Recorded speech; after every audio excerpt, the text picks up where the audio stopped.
Bismillahirrahmanirrahim. Assalamualaikum warahmatullahi wabarakatuh. Saya Aylia Ramdhani. Saya ASN pada Pemerintahan Provinsi Jawa Barat Wilayah 10, Unit Kerja SMA Negeri 1 Garawangi. Saya memegang pelajaran bahasa Inggris.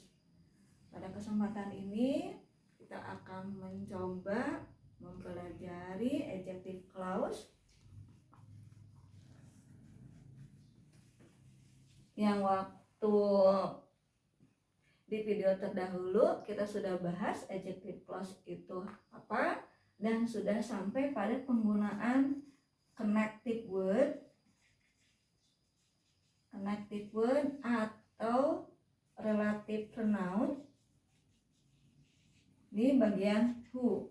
Oke, sekilas kita coba ulang kembali. Adjective clause itu, adjective itu berfungsi untuk menerangkan noun, menerangkan kata benda, sehingga benda yang kita maksud akan lebih jelas, akan lebih spesifik, akan lebih mudah kita cari, akan lebih mudah kita dapatkan.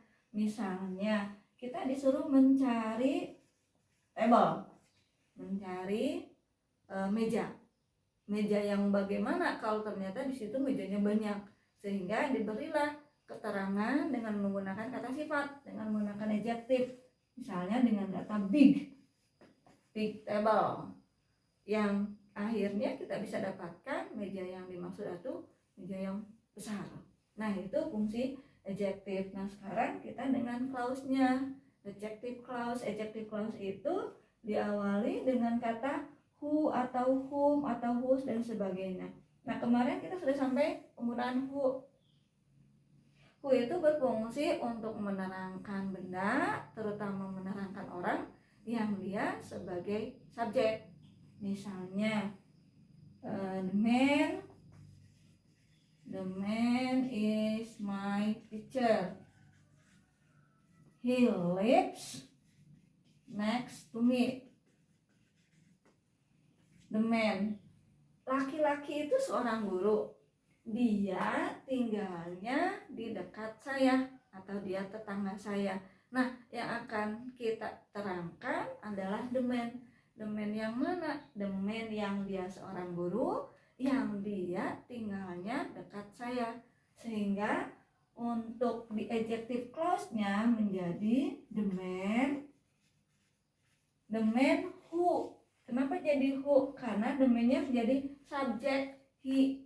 The man, laki-laki yang. Nah, connected word kita artikan kata who, whom dan yang lainnya itu dengan kata yang, sehingga the man who lives next to me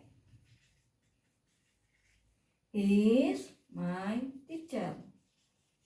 Kita akan jadi lebih mudah menemukan, lebih mudah menerangkan kata benda yang dimaksud, yaitu the man yang mana?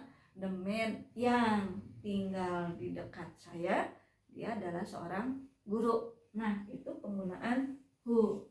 Now we are going to learn how use whom.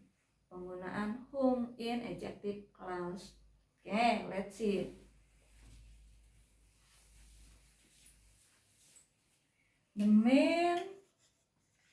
man is my teacher. I met him last night. Laki-laki itu seorang guru.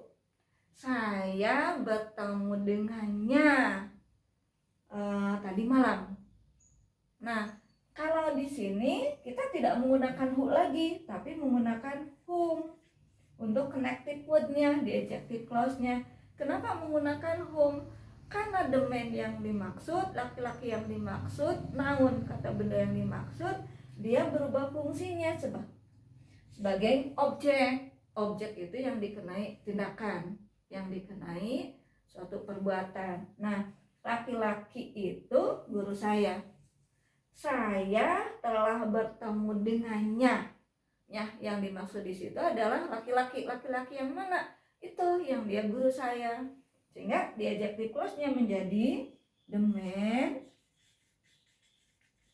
whom yang dia menerangkan benda. The man yang pertama menjadi objek. The man whom I met last night, kenapa? Is my teacher. Nah, itu penggunaan who dan whom. Who untuk menerangkan benda, dia sebagai subjek, sementara whom untuk menerangkan benda sebagai objek. Who dan whom ini menerangkan bendanya khusus untuk orang, tidak untuk yang lain walaupun sama-sama sebagai benda. Jadi kesimpulannya, who untuk menerangkan orang sebagai subjek, whom untuk menerangkan orang sebagai objek. Okay, that's all for today. Thank you. Assalamualaikum warahmatullahi wabarakatuh.